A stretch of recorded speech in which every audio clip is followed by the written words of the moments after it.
നമസ്കാരം. ചാനലിലേക്ക് എല്ലാവർക്കും സ്വാഗതം. ഇന്ന് ഞാൻ പറയാൻ വേണ്ടി പോകുന്നത് ശിവരാത്രി വ്രതത്തെക്കുറിച്ചും അതിന്റെ സവിശേഷതകളെക്കുറിച്ചുമാണ് പറയുന്നത്. ഈ പ്രാവശ്യം ശിവരാത്രി വരുന്നത് ഫെബ്രുവരി 26 കുംഭമാസം 14 ശിവരാത്രി വരുന്നത്. ശിവരാത്രി ദിവസം വ്രതം എടുത്തു കഴിഞ്ഞാൽ വളരെ ശ്രേഷ്ഠമാണ് എന്ന് പറയാറുണ്ട്.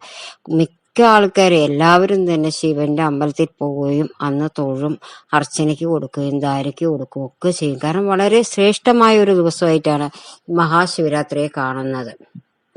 മാക്സിമം ആൾക്കാർ വ്രതം എടുക്കും. അപ്പൊ വ്രതം എടുക്കുന്നത് പറഞ്ഞു വെച്ചാൽ അതിന്റെ അത്രയും പുണ്യാണ്.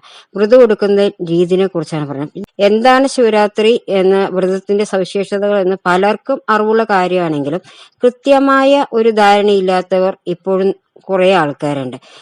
അവരുടെ അറിവിലേക്കായിട്ടുള്ള ഒരു ലഘുവിവരണമാണ്. ഹിന്ദുമത വിശ്വാസത്തിൽ ശിവരാത്രി വ്രതത്തിൽ വലിയ പ്രാധാന്യമാണ് കൽപ്പിക്കപ്പെട്ടിട്ടുള്ളത്. അന്നേ ദിവസം ഭക്തർ സംഹാരമൂർത്തിയായ ഭഗവാൻ പരമശിവനെ പ്രീതിപ്പെടുത്തുന്നതിനായി വ്രതം നോൽക്കുകയും അദ്ദേഹത്തെ ആരാധിക്കുകയും ചെയ്യുന്നു. ശിവപ്രീതി വ്രതമെടുക്കുന്നവർ അറിഞ്ഞിരിക്കേണ്ട ചില കാര്യങ്ങളുണ്ട്. ശരിയായ രീതിയിൽ വ്രതമെടുത്താൽ ആരാധിച്ചു കഴിഞ്ഞാൽ മാത്രമാണ് ഭക്തർക്ക് പൂർണ്ണ ഫലം ലഭിക്കുകയുള്ളൂ.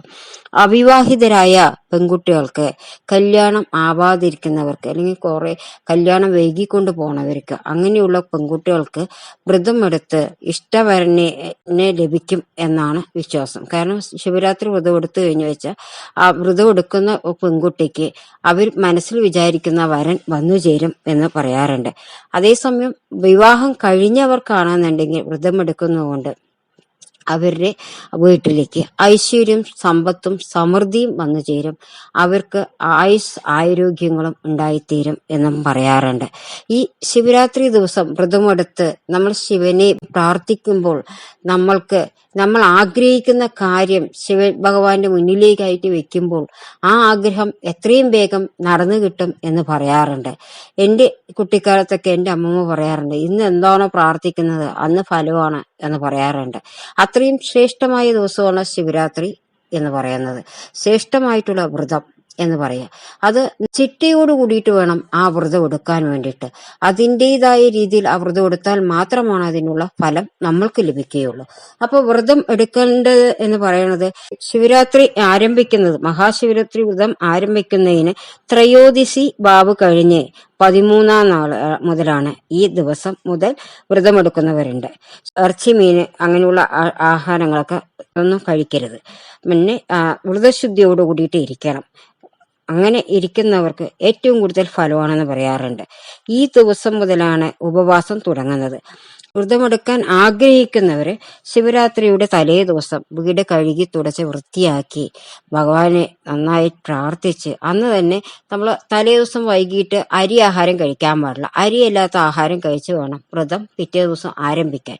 അത് സൂര്യോദയത്തിന് മുമ്പ് തന്നെ ആരംഭിക്കണം എന്നാണ് പറയുന്നത്. കാരണം നമ്മൾ ഒരു കാര്യത്തിന് വേണ്ടി ഒരു ആഗ്രഹം നടന്നു കിട്ടണം എന്ന് പറഞ്ഞിട്ട്, അല്ലെങ്കിൽ നമ്മൾ വ്രതം എടുക്കുന്നത് നമുക്ക് പൂർണ്ണ ഫലസ്ഥിതി കിട്ടണം എന്ന് ആഗ്രഹിക്കുന്നവരാണെന്നുണ്ടെങ്കിൽ സൂര്യോദയത്തിന് മുമ്പേ കുളിച്ച് ശിവഭജനം പറയണം. ശിവഭജനം പറയുമ്പോൾ പഞ്ചാക്ഷരി മന്ത്രം ഓം നമഃ ശിവായ 108 പ്രാവശ്യം ജപിച്ചാൽ തന്നെ ഏറ്റവും വലിയ പുണ്യമാണ്. ആ ജപിക്കുന്നതോടൊപ്പം നിങ്ങൾക്ക് എന്തെങ്കിലുമൊക്കെ പ്രശ്നങ്ങളോ മനോദുഃഖങ്ങളോ മനോവിഷമങ്ങളോ ഒക്കെ ഉണ്ടെന്നുണ്ടെങ്കിൽ അതെല്ലാം പറയാവുന്നതാണ്.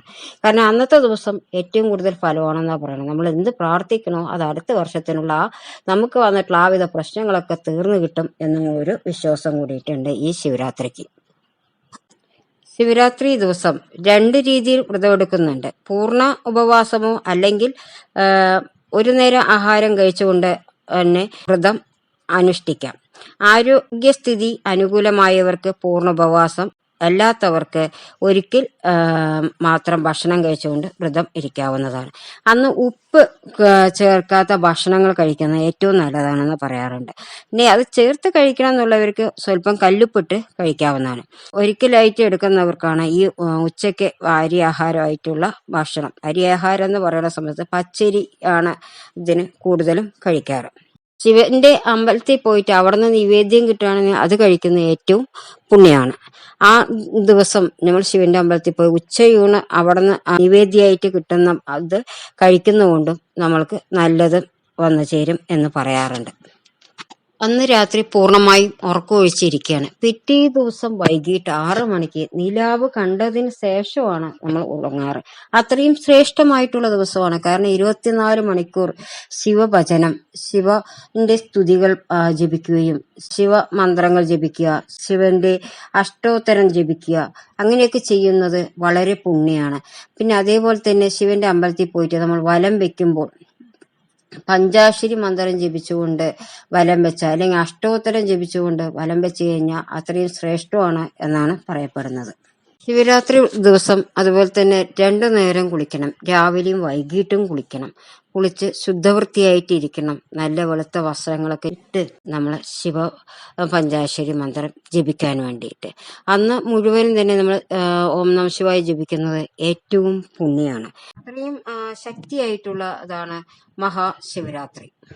എന്തുകൊണ്ടാണ് ശിവരാത്രിയെ ഇത്രയും പ്രത്യേകതയായി കാണുന്നത് എന്ന് പറഞ്ഞു കഴിഞ്ഞാൽ, പാലാഴി മദനകാലത്ത് കിട്ടിയ കാടകുള വിഷത്തെ മഹാദേവനായ ശിവ ഭഗവാൻ ലോകരക്ഷയ്ക്കായി സ്വയം പാനം ചെയ്തുവെന്നും ആ വിഷബാധ ശിവ ഭഗവാന് ഉണ്ടാകാതിരിക്കാൻ വേണ്ടിയിട്ട് അന്ന് മുഴുവനും ഉപവസിച്ച് ഭഗവാനെ ധ്യാനം ചെയ്ത് സർവശക്തനായ ഭഗവാന് കണ്ടത്വം സംഭവിച്ച ദിവസത്തെയാണ് മഹാശിവരാത്രിയായിട്ട് നമ്മൾ കണക്കാക്കുന്നത്. മറ്റ് വ്രതങ്ങൾ നോൽക്കാൻ പറ്റിയില്ലെങ്കിലും കൂടിയിട്ട് മഹാശിവരാത്രി നോൽക്കുന്നത് ഏറ്റവും പുണ്യമാണ്. 1000 പ്രദോഷം കൊടുക്കുന്നതിന് തുല്യമാണ് അര ശിവരാത്രി എന്നാണ് പറയാറ്. അത്രയ്ക്കും ശ്രേഷ്ഠമായിട്ടുള്ള ആ ദിവസത്തെ എല്ലാവരും ആരാധിക്കുന്ന ദിവസമാണ്, സേവിക്കുന്ന ദിവസമാണ്. അന്ന് ഏറ്റവും കൂടുതൽ മന്ത്രജപവും ജപിക്കുന്ന ദിവസമാണ്. കാരണം ഭഗവാനെ ഓരോ നിമിഷവും പ്രാർത്ഥിച്ചുകൊണ്ടിരിക്കുന്ന ദിവസമാണ്. ഓരോ നിമിഷവും പ്രാർത്ഥിച്ചാണ് ഉറക്കമൊഴിച്ച് ഇരിക്കാറ്. നമ്മുടെ പൂർവിക കാലത്തൊക്കെ, എന്റെ കുട്ടിക്കാലത്തൊക്കെ ശിവരാത്രി വ്രതം എന്ന് പറഞ്ഞാൽ ശിവന്റെ അമ്പലത്തിൽ തന്നെ പൂർണ്ണമായി ഇരിക്കും. അന്ന് എന്റെ കുട്ടിക്കാല സമയത്തൊക്കെ ശിവന്റെ അമ്പലത്തിലാണ് ഏറ്റവും കൂടുതൽ ആൾക്കാർ. അവിടെ തന്നെ ഇരുന്ന് ആ ശിവഭജനം കേട്ടും ശിവസ്തുതികൾ പാടിയും ശിവ അഷ്ടകം ജപിച്ചും ഒക്കെ നമ്മൾ അത് കേട്ടുകൊണ്ടിരിക്കാറുണ്ട്. അപ്പൊ എന്റെ അമ്മമാരൊക്കെ അത് പറഞ്ഞു തരാറുണ്ട്. വളരെ ശ്രേഷ്ഠമായി കുട്ടികളെ, നിങ്ങൾ ഏത് വ്രതം എടുക്കാൻ പറ്റിയില്ലെങ്കിലും ശിവരാത്രി വ്രതം എടുക്കുന്ന അത്രയും പുണ്യമാണ് എന്ന് പറയാറുണ്ട്. അതിന് അത്രയും പ്രത്യേകതകളുണ്ട്. ശിവഭഗവാനെ അന്ന് ആരാധിക്കുന്നതോടെ, അത് പറഞ്ഞാൽ അന്ന് പ്രാർത്ഥിക്കുന്നത് നമുക്ക് ഫലമാണെന്നാ പറയാ. ശിവരാത്രി വ്രതം കൊടുത്തു കഴിഞ്ഞാൽ അത്രയ്ക്കും ശ്രേഷ്ഠമാണ്. ഐശ്വര്യത്തിനും സമൃദ്ധിക്കും വേണ്ടിയിട്ടും വ്രതങ്ങൾ എടുക്കാറുണ്ട്. അതിൽ ഏറ്റവും പുണ്യമായിട്ടുള്ള ഒരു വ്രതമാണ് മഹാശിവരാത്രി. ശിവരാത്രി വ്രതം എടുക്കുന്നവർ ഈ പഞ്ചാക്ഷരി മന്ത്രം ജപിക്കുമ്പോൾ നമ്മുടെ മുന്നിൽ ശിവഭഗവാൻ ഇരിക്കുന്നതായിട്ട് നമ്മൾ സങ്കല്പിച്ച് വേണം ശിവമന്ത്രം ജപിക്കാൻ വേണ്ടിയിട്ട്. അങ്ങനെ ജപിക്കുമ്പോൾ അതിന് പൂർണ്ണ ശക്തിയാണെന്നാ പറയാറ്. കാരണം നമ്മുടെ മനസ്സിൽ നമ്മളുടെ അടുത്ത് ഭഗവാൻ ഉള്ളതായിട്ടാണ് സങ്കല്പം. നമ്മൾ അങ്ങനെ സങ്കല്പിച്ച് ജപിക്കുമ്പോൾ നമ്മുടെ മനസ്സിൽ എന്ത് വലിയ പ്രശ്നങ്ങൾ ഉണ്ടെന്നുണ്ടെങ്കിൽ അത് ഏറ്റവും പെട്ടെന്ന് തന്നെ മാറിക്കിട്ടും എന്ന് പറയാറുണ്ട്. ഏതൊരു മന്ത്രം ജപിക്കുമ്പോഴും ആ മന്ത്രത്തിന്റെ ദേവനായ ഭഗവാനെ നമ്മൾ മനസ്സിൽ വിചാരിച്ചുകൊണ്ട്, അല്ലെങ്കിൽ നമ്മുടെ മുന്നിലായിരിക്കുന്ന, നമ്മൾ ആ ഭഗവാന്റെ മുന്നിലാണ് ഇരിക്കുന്നത്, ഭഗവാന്റെ അടുത്താണ് ഇരിക്കുന്നത് എന്ന് വിചാരിച്ചുകൊണ്ട് നമ്മൾ ആ പഞ്ചാക്ഷരി മന്ത്രം ജപിക്കുകയും കൂടെ ചെയ്യുമ്പോൾ ആ വ്രതത്തിന് പൂർണ്ണ ശക്തിയാണ് ലഭിക്കുക. കാരണം വെച്ചാൽ വ്രതം എന്ന് പറയുന്നത്, വ്രതം ജപം ഇതിനൊക്കെ പൂർണ്ണ ശക്തിയാണ്. ആ ഒരു മന്ത്രോച്ചാരണം ഒരു പ്രാവശ്യം ജപിക്കുന്ന, ഒരു 10 ദിവസം ജപിക്കുകയാണെങ്കിൽ നമ്മൾ എന്ത് വിചാരിച്ചിട്ടാണോ ജപിക്കുന്നത് അത് നമുക്ക് ഫലത്തിൽ വന്നു ചേരും എന്ന് പറയാറുണ്ട്. വ്രതവും അങ്ങനെയാണ്. വ്രതം എടുക്കുന്നവർ ഒരു ആഗ്രഹത്തിന് വേണ്ടിയിട്ട്, ഒരു വ്രത പൂർത്തീകരണത്തിന് അല്ലെങ്കിൽ ഒരു ആഗ്രഹം നടന്നു കിട്ടാൻ വേണ്ടി ഒരു വ്രതം നോക്കുകയാണെന്നുണ്ടെങ്കിൽ ആ വ്രതം എത്ര ദിവസമാണോ നിങ്ങൾ എടുക്കുന്നത് ആ ദിവസത്തിന്റെ ഉള്ളിൽ നമുക്ക് ആ കാര്യം നടന്നു കിട്ടും പറയും. അത്രയും ശ്രേഷ്ഠമാണ്. മഹാശിവരാത്രിയും അതുപോലെയുള്ള ഒരു വ്രതമാണ്. ആ മഹാശിവരാത്രി എല്ലാവരും എടുക്കുക. എല്ലാവിധ ഐശ്വര്യങ്ങളും സമ്പത്തും സമൃദ്ധിയും നിങ്ങൾക്ക് ഉണ്ടാവട്ടെ എന്ന് സർവേശ്വരനോട് പ്രാർത്ഥിച്ചുകൊണ്ട് എന്റെ വീഡിയോ നിർത്തുന്നു. ലൈക്ക് ചെയ്യുക, ഷെയർ ചെയ്യുക, സബ്സ്ക്രൈബ് ചെയ്യുക. നന്ദി, നമസ്കാരം.